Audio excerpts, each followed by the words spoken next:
ఇక ములుగు జిల్లాలో నేటి నుంచి మినీ మేడారం జాతర ప్రారంభం కానుంది. 4 రోజుల పాటు ఈ మినీ జాతర కొనసాగనుందని అధికారులు తెలిపారు. జాతర కోసం అన్ని ఏర్పాట్లు పూర్తి చేశామని, మహాజాతర నిర్వహించిన మరుసటి సంవత్సరం నుంచి మినీ జాతర నిర్వహించడం ఆనవాయితీగా వస్తుందని వెల్లడించారు.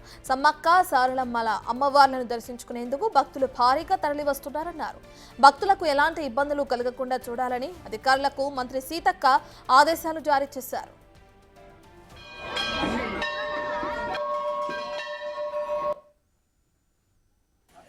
మా కొడుకుకు బాబు పుడితే ఆయనకి బెల్లం వేస్తామని అనుకున్నాము.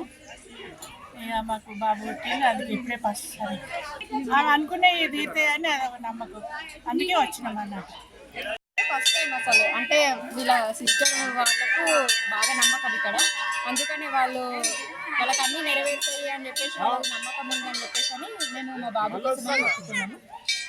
మాకు ఆ కోరిక నెరవేరింది వచ్చి చెల్లించుకుందామని చెప్పేసి వాళ్ళు వచ్చి బాగుంది, చాలా మంచిగా అనిపించింది. మళ్ళా వస్తూనే ఉంటామండి. ఇక దేవతలను చూసుకున్న కోరికలు మంచిగా నెరవేరుతున్నాయని మాకు కూడా అర్థమైంది. దేవతలు మనస్ఫూర్తిగా మంచిగా అనిపిస్తుంది కూడా ఇక్కడికి వచ్చిన ఫస్ట్ టైం. కానీ ఇప్పుడు ఇంకా మళ్ళీ రావాలని